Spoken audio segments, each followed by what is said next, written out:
Okay, this video is going to basically talk about meditation and what meditation is, and basically how you can pretty much meditate anytime, any moment that you choose to. I'm going to read a little bit from what I wrote in a paper called When Time Stops, What Happens Then, and feel free to write me or contact me for a copy of this paper. It's about 4 to 5 pages long, and just really talks about how to get to a meditative state of being able to stop time. Okay, so your inner meditation is your inner knowing existence of everything you are. So in a sense, you know who you are already. You work into things that might enhance your knowledge, enhance your understanding of the universe and all that is. You might just sit in timeless thoughts about things, how things work, and your inner guidance will tell you them without you truly acknowledging where they came from, usually. You believe in the cruel case that the world you live in any regard and love absolutely. So now you start to separate, start to wander in and out of this reality, from your reality to the physical reality, back and forth. And basically, meditation is any time that you can get away from the physical reality and get into your reality and just think whatever you gotta think. You might be thinking about future or past events. You might be thinking about the now moment, which is really the best moment you can be thinking about. You might be thinking, it's mainly future and past moments, because that's really what anything is as far as on a timeline scale is future or past moments. And so basically a meditation is any time that you're in the moment of now and you choose to not be a part of the world around you. And what all that is just thinking your timeless thoughts. It might be creative thoughts, it might be destructive thoughts, it might be anything that you just think of inside your head. This is meditation. Okay? We don't call it meditation, we call it thought.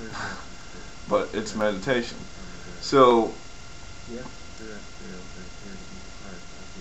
what happens whenever people get into sciences and into different applications of business and different things, they're using meditation to actually propel their advancement in that area, but the meditation is solely based on the physical world. It's not based on anything else.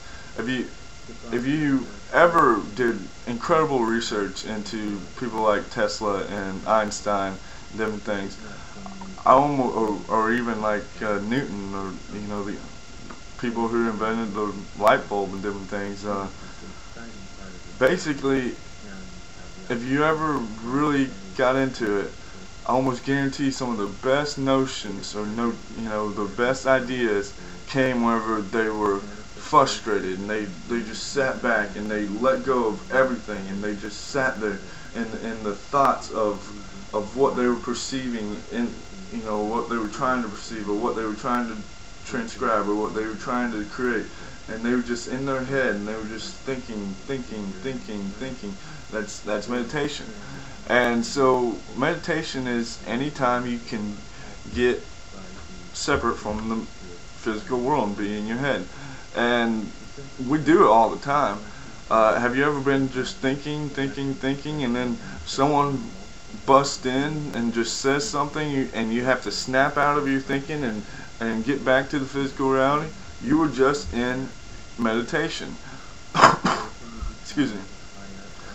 And so therefore meditation happens daily with all of us, and it's not necessarily always, intense, meditation to bring on different it's not to align your chakras up to the central chakra system of the earth and the central chakra system of the galaxy, different things like that, like sitting in a Indian style, sitting positions.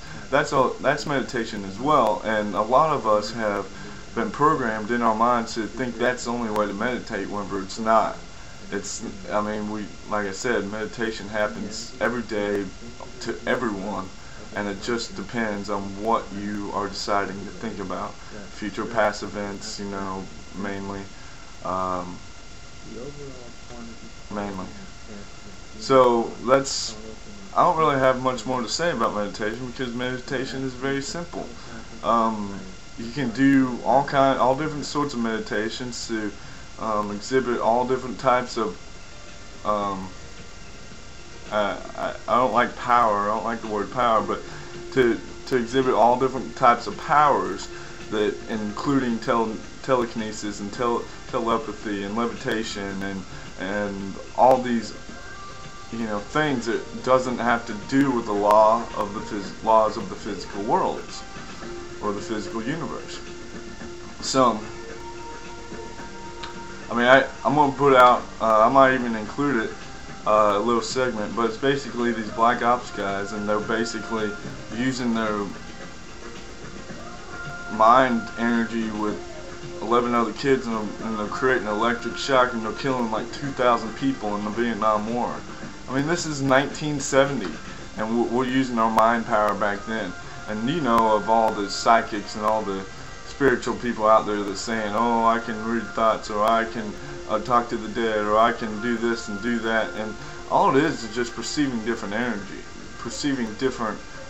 energy, and opening up your mind to perceive different energy, or producing different energy, whichever the case you want to put it as. I mean, producing and receiving different energy is relatively the same thing. I mean, you're either giving out energy or you're receiving energy, and I mean, all kinds of books have talked about this. Celestine Prophecy is a great book as far as the transfer of energy, and I would recommend reading or watching the movie.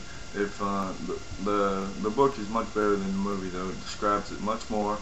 Things in the movie is left out, and it's not necessarily the same story. I mean, it's really, really close, but you get a fuller understanding of what I'm talking about from the book.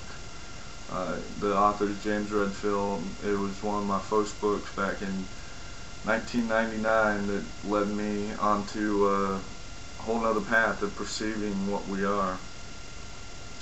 So, meditation is meditation. We do it daily. It just depends on what we're meditating on. Another moment.